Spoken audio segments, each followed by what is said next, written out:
Hello everyone. Today we're going to be working on absolute value equations and inequalities. So the main ideas are solving equations and inequalities, and then we're also going to be shading on a number line whenever we're working with the inequalities. So let's start out with what does an absolute value sign do? So what is an absolute value? An absolute value sign is going to make any negative number positive and keep positive numbers positive.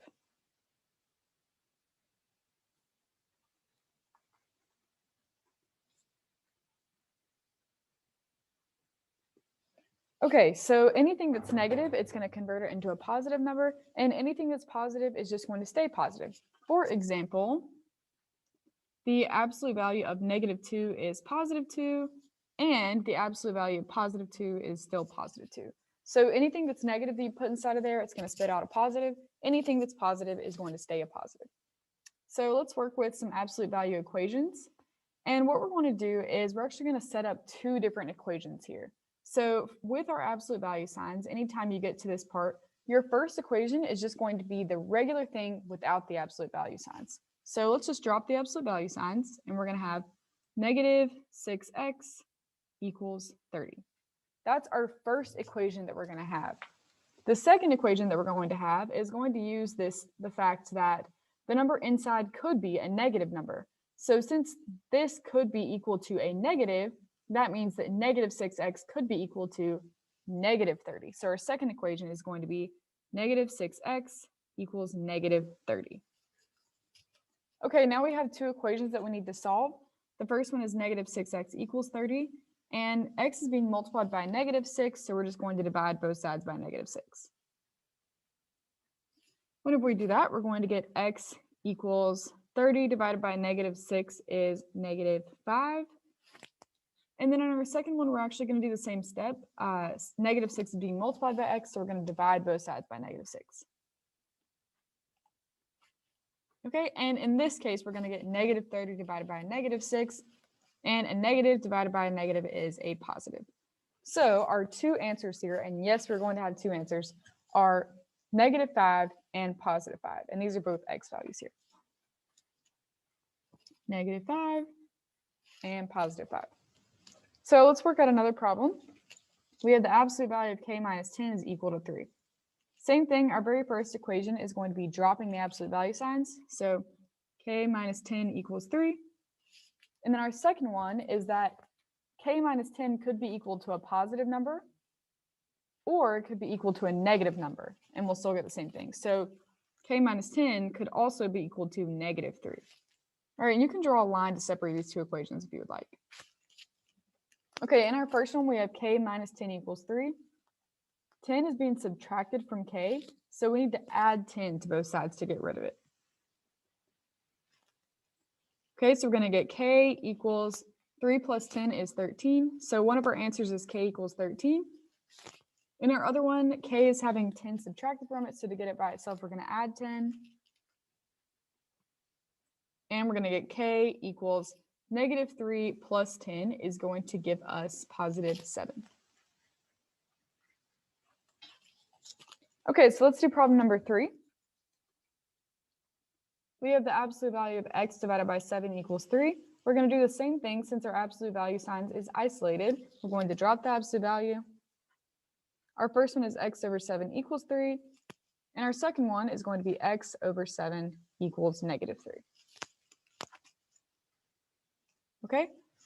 X is being divided by 7, so to get x by itself, we need to multiply both sides by 7. So we're going to multiply this by 7, and we're also going to multiply 3 by 7.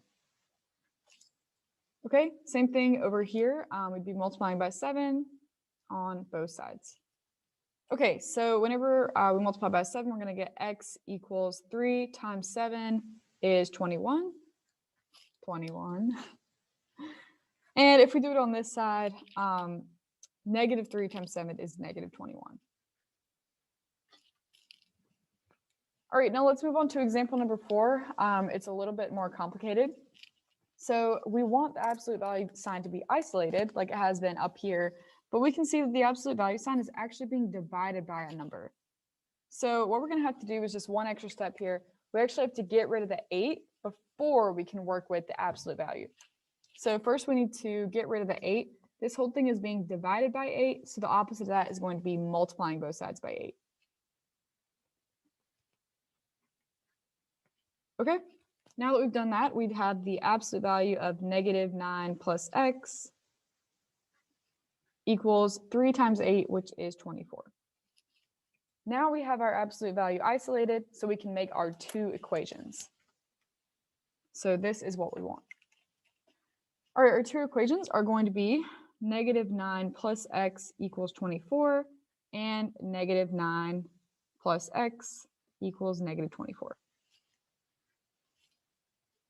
All right, we can see that x is having negative 9 added to it, so we're going to have to subtract negative 9 from both sides to get x by itself.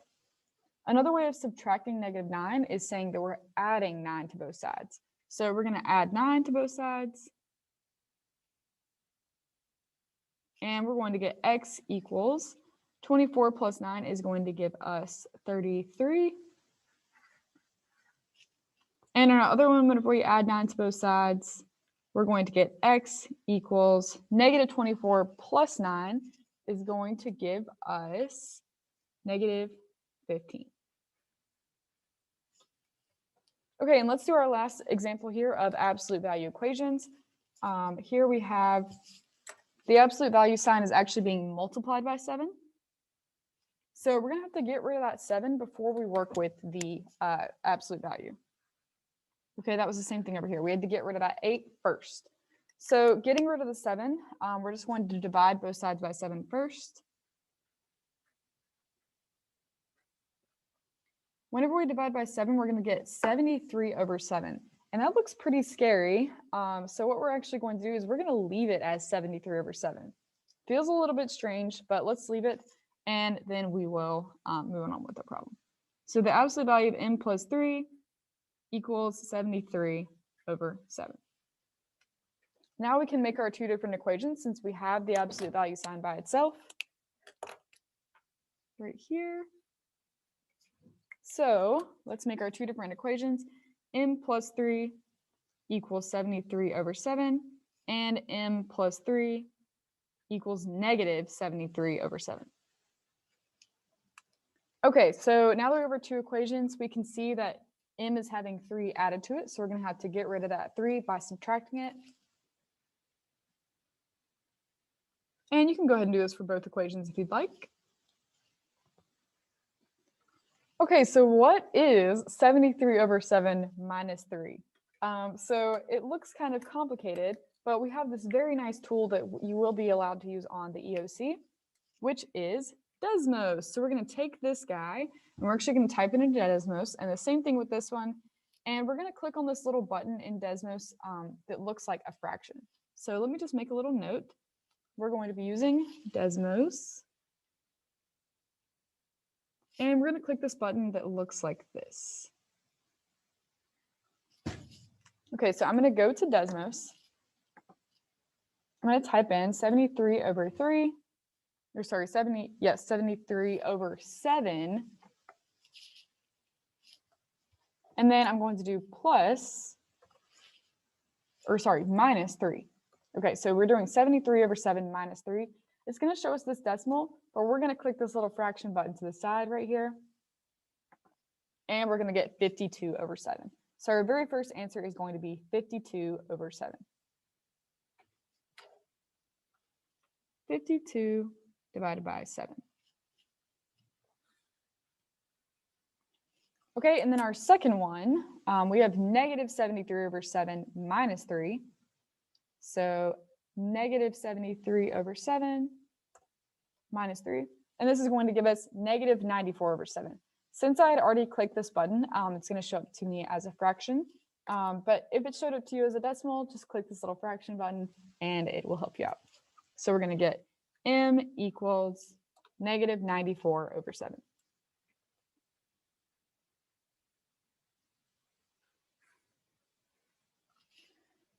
Okay, that's all for this video. Or let me just tell you this one last thing. You should have two different equations, which means that you're going to have two different answers for each problem.